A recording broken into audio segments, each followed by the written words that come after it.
Aquatic Concepts sponsors Project Piaba.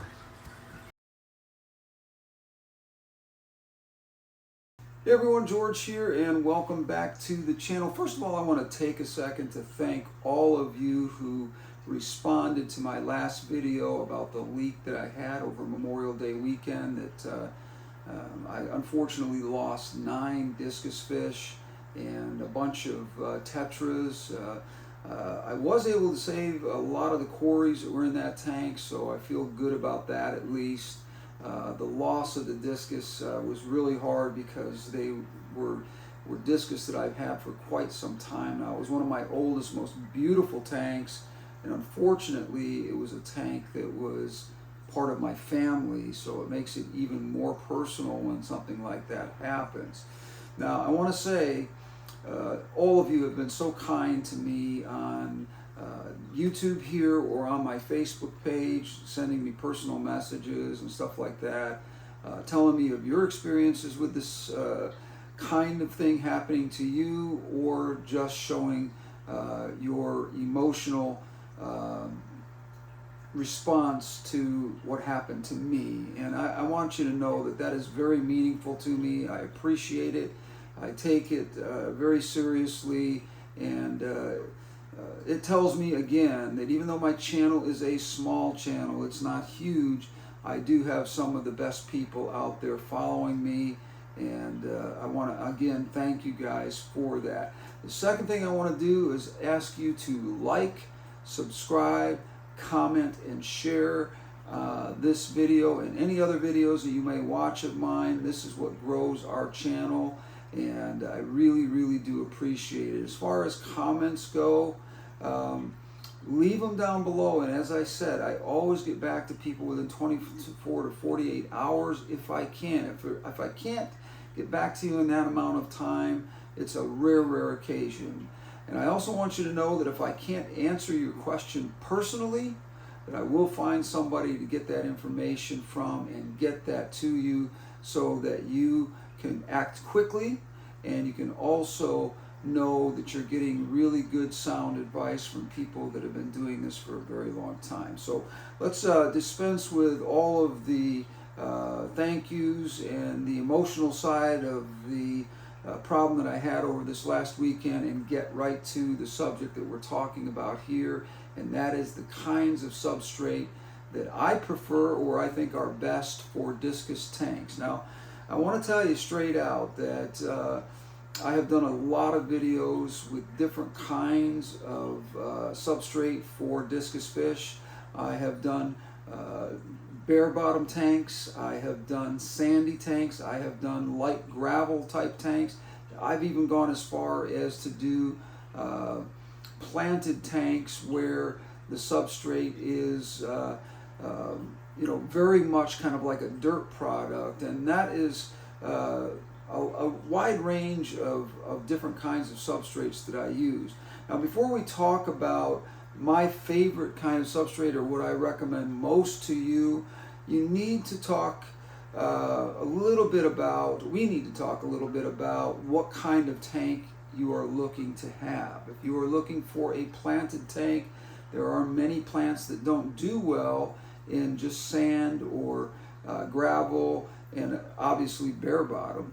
But there are ways of getting around that, and we'll get into that a little bit more as we talk in the video. But the very first thing that I want to talk about here is the tank that I think is the easiest to work with, easiest to keep clean, and that is the bare bottom tank. Now, whether or not this is the best tank for your fish or not, that's another matter. We'll talk about that a little bit more as we get into the video, but it's one of my favorites because it is so easy to manage and keep clean.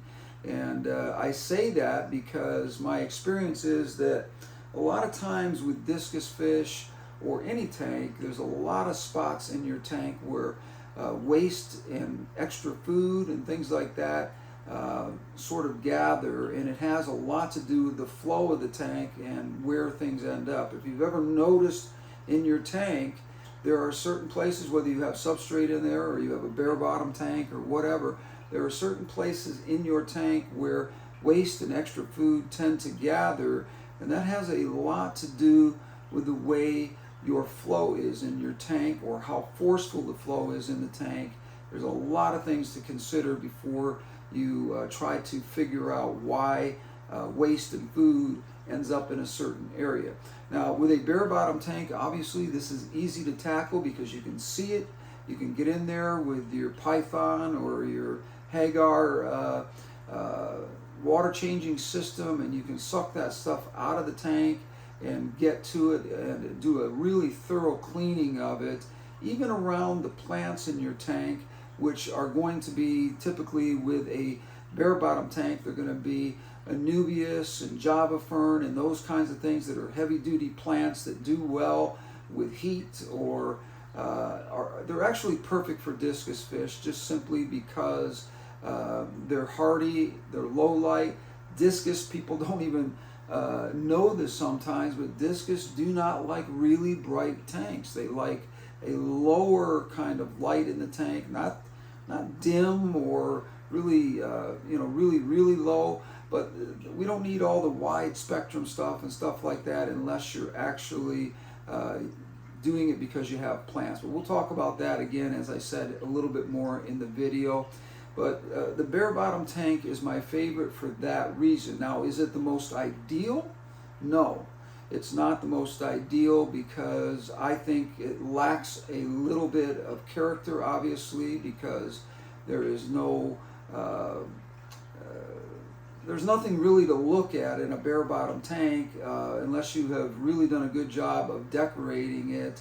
And even then, I prefer to have a light dusting of some kind of substrate in that tank. So that takes me to the next substrate that I think is the next favorite of mine, which is easy to work with, and you will see in many of my videos, and that is a light dusting of sand on the bottom of your tank. Very similar reasons to have this kind of a setup, with the obvious reason for having it being that it gives a little bit more beauty to the tank, especially a nice beautiful white sand or tan colored sand or something like that, that adds a lot of nice contrast against the rocks and the plants and quite frankly your fish. So sand is really good, and it's something that, like I said, that if you are using it, a light dusting of it is very good, just enough to cover the bottom. I would say like less than 1/4 of an inch, 1/8 of an inch, something like that, just to give it that color and that contrast that I was talking about. And it is so much easier to manage. Now, one of the drawbacks of having a sand substrate in a discus type setting is that, number one, when you go to clean, you're going to be removing a little bit of that sand out every single time you glide your Python or whatever system you're using to do water changes and vacuuming your tank out. You're losing a little bit of that sand each time. The nice thing about it is you can go right back in and put fresh sand in all the time, which keeps it absolutely beautiful and clean. And therefore, this is one of my probably top favorite substrates to use, simply because it's so easy to work with, so easy to keep clean, and so easy to replace. You can literally replace the sand in your let's say you've got a 75 or 120 gallon tank.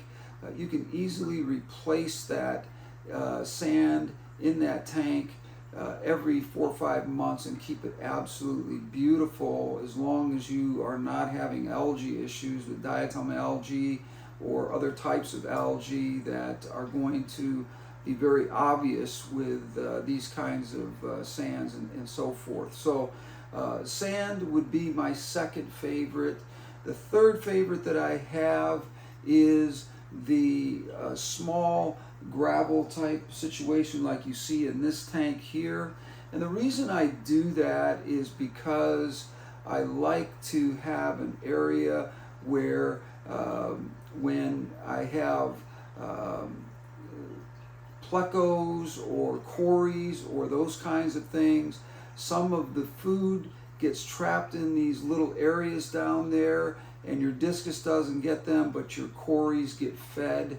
If you have bare bottom or sand tanks, oftentimes the discus are going, or the other fish in the tank, are going to eat up a lot of those extra pieces of food that might fall to the bottom, and keep your cleanup crew healthy and strong, and they miss out on food. And sometimes you will see over time your cories will get very thin, or your plecos will get very thin and waste away, and that's not a good thing. So I like this kind of a setup if you have a community discus tank, and I want to preface community discus tank because this offers the best situation for everyone. Now, it's not ideal for plants, but as you can see here, I'm stuffing plants between rocks and wood and gluing them to rocks and so forth. That would be the same situation with sand, and the same situation with a bare bottom tank. So all three of those type tanks, you're probably going to be using plants that are placed between rocks and wood, kind of stuffed down in the nooks and crannies of the area. When you do that, you can build this kind of island-like atmosphere, which you see here, and that's one of my favorite looks for a discus tank. And you can do that with all three of those options: the bare bottom, the sand, or this small gravel type situation. But again, this small gravel situation offers an opportunity for food to get down in those rocks that discus don't even want to play with, and your cories are working it constantly to keep it clean. So if you're thinking that this is a bad setup because the gravel will keep food trapped in there and therefore cause water quality problems and whatever, that's not true at all. Your cories are non-stop workers, man. If you ever watch cories, they are working a tank, they're working that substrate all the time and grooming it, and they're not missing anything, trust me. Those guys are working a mile a minute, and of course your pleco, same thing is going on. So if you are choosing this kind of setup here, don't worry about your cleanliness of your tank. Do your water changes as you would any other substrate that you have. Do them often, and do, you know, like 25 to 30%. I try to do that every single day with my tanks. That might be overkill for most of you, but no matter what the substrate is in my tanks, I like to do at least a 25 to 30% water change daily in my tanks, and thoroughly vacuum my tanks out at least once every week to 2 weeks, at the most 2 weeks, and that way I'm keeping the conditions perfect for the fish to not be in water that has a lot of organics in it. That as far as, when I say organics, that can mean anything from food to fish waste and things like that. So you can manage this very easily. So don't be afraid of using this kind of substrate if you're thinking about it, because you have a lot more options. There are so many beautiful colors of natural rock and so forth out there that you can get in this very small pebble substrate that I think, you know, the rounded off kind of stone is really, really, really nice. Now, one of the things you want to keep in mind, if you do keep Corydoras, make sure you're getting the rounded type pebble substrate, not the sharp edge type, because what will happen is their barbells will wear down over time, and this makes them very much ineffective at doing their job of keeping the bottom of your tank clean, and also is harmful to the fish in the long run. Now, those barbells will grow back, but they will not grow back as long as those fish are in that particular kind of substrate or environment, and therefore over time you can start to lose some of your cories, and that's not cool. So if you have the rounded type pebbles substrate, you are way better off. You're not going to have that problem with wearing down the barbels on your quarries, and that makes this another ideal type of substrate. Now let's talk about substrates where you are able to plant your plants in there and put all different kinds of things in there. Now these are discus tanks that are very beautiful, but they're very high maintenance. And what I mean by high maintenance is that you're having to trim plants all the time. You are having areas of the tank that are hard to get to keep clean. With me, it's all about the ease of keeping the tank clean that is important to me, because with as many tanks as I have, I need to do that. Now, if you're somebody that has a lot of time and you want to have a heavily planted community discus tank, go for it, man. If you are willing to take the time to make sure that you're getting in there and cleaning the tank very well, you are going to absolutely love that. Now, one of the problems that you might run into with discus fish is if the darker the substrate is, the less color you're going to get out of your discus, simply because their natural environmental behavior would be to camouflage themselves against that kind of substrate, and therefore sometimes you don't get the absolute best colors out of your discus tank or discus fish. Now what you can do is you can buy fish that are lighter in color, that cannot camouflage themselves.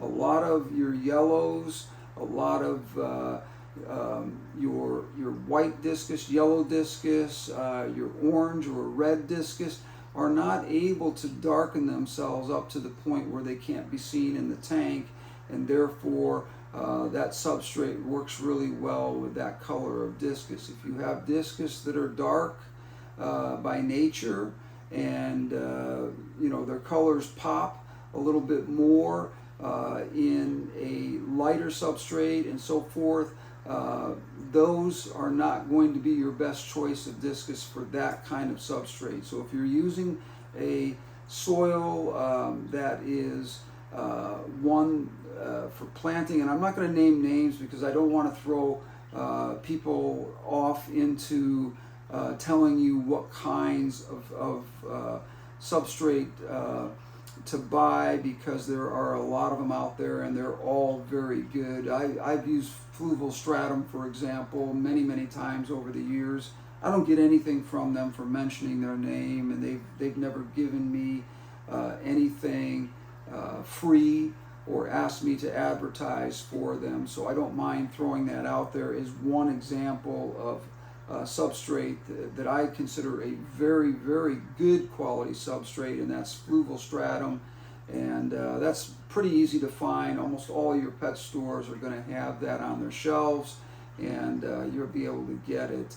What I would tell you is, if you are going to use this kind of substrate, make sure you put it in there pretty thick, maybe 2 inches of it on the bottom, working your way back on a slope so that it gives it a little bit of perception of depth, which is going to help you. Planting all of your plants, as you know, if you're an aquascaper or somebody who scapes tanks and are good at it, you know that the tallest plants belong in the back of the tank, and then you know, gradually moving through the tank until you have an area in the front there where you have some kind of a low-growing plant that looks like a lawn, pretty much is the best way to describe it. And in my opinion, that is the best way to do this. Now again, there are a lot of things involved with keeping a tank like this clean, so please take those things into consideration, and don't come back to me in 6 months and say, well, you didn't tell me about that, and this is impossible to keep clean. My water parameters are always a little off because I just don't want to do as many water changes. The problem with this whole thing is if you have a lot of plants and substrate and that kind of thing, a lot of waste is going to get caught up in those areas of the tank that are hard to get to. Same thing with food. The nice thing about this kind of a setup is that plants eat a lot of the organics in your water and thrive off them, and they actually are much more healthier plants. If you're looking for that planted community tank, this can be a really nice option. Again, the darker your discus are, the less color you're going to get out of them with a substrate like this. So think about it before you buy your discus. Think about the colors. Think about peppering. This is another problem that happens with dark substrates. You see this peppering that goes on, and I don't see that typically with bare bottom tanks, sandy tanks, or tanks that have a very light colored small pebble setup like I have here. If you see some of my videos, go back and visit some of my videos where I'm just showing tanks. I'm not teaching you anything in particular or whatever, but I have a lot of videos that are just stress relief, relaxation type videos of my discus tanks, and they're fun to watch. And you'll notice in those videos that they're either bare bottom, they're sand, or they're very small pebble, rounded pebble type, very thin layer on the bottom of the tank. And to me, these are the best setups. So I hope I answered your questions on this and gave you some ideas as to why certain types of setups are better than others, and a lot of it really comes down to maintenance and water quality. And if you are somebody who has the time to maintain a tank, then I would suggest to you that if you can, find a substrate that you really like, that you can put a lot of plants in, and that's the kind of setup you want. And you don't want these sparsely planted heavy wood and rock type situations that really are more natural to discus. Planted tanks are not really natural to discus. If you look at discus in their environment, they live in the mangrove areas of the Rio Negro and places like that. And you can see when you go down to the bottom of these locations, there's not a lot of live plants in that. There's a lot of leaf litter and a lot of what I would say is just, sand and dirt and that kind of stuff that is something that makes the water a little bit murky. And that kind of an environment is more natural and conducive to discus fish, but that's not something we obviously want in our home tanks, because that makes it very difficult to replicate that kind of environment without making your tank very, very hard to keep clean and so forth. So I hope I've answered your question today on substrate for discus tanks.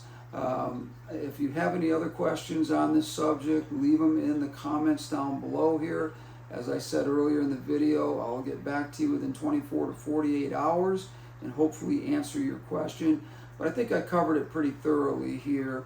And again, my favorite is not always the best looking of all of these, and that is the bare bottom tank. It's the easiest to care for and so forth, but I would say a very close second would be that light dusting of sand, a nice light colored sand that is easy to keep clean and easy to replace the sand over a period of time if you wanted to, without disturbing the tank so much that you throw your water parameters off and that sort of thing. Because each time you vacuum your tank, you're going to lose a little bit of that sand, and that's okay, because what you're basically doing is naturally replacing it over time and keeping that look just absolutely pristine in your tank. I have some tanks that have been set up for 5 or more years where the sand looks as good as the day that I put it in there,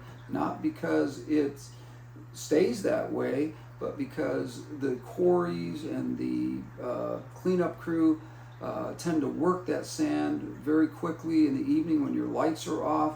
But also, as I said, when you're vacuuming, you're losing a little bit of sand each time, and you're eventually going to have to replace it. So about every 5 to 6 months, it's natural for your sand to just be turned over and completely replaced, because you're just going to lose it when you're vacuuming the tank out. And that's okay, because at least your tank is clean, but you still have that natural beauty of having a sandy bottom on it. So again, bare bottom and sand tanks are my favorite. This is the next favorite here, and that would be this rounded pebble. Again, making sure it's rounded so that you're not wearing the barbells down on your corridoras and creating a problem for them, and also for your plecos and those kinds of things that are very important to your tank. Thanks for joining me today. I appreciate it. Again, thank you for all your amazing responses to the unfortunate situation I had over the weekend here. Again, I really, really appreciate all of you who sent kind words to me about that. I really do appreciate it. Thank you. We will see you on the next one. Until then, we are out of here.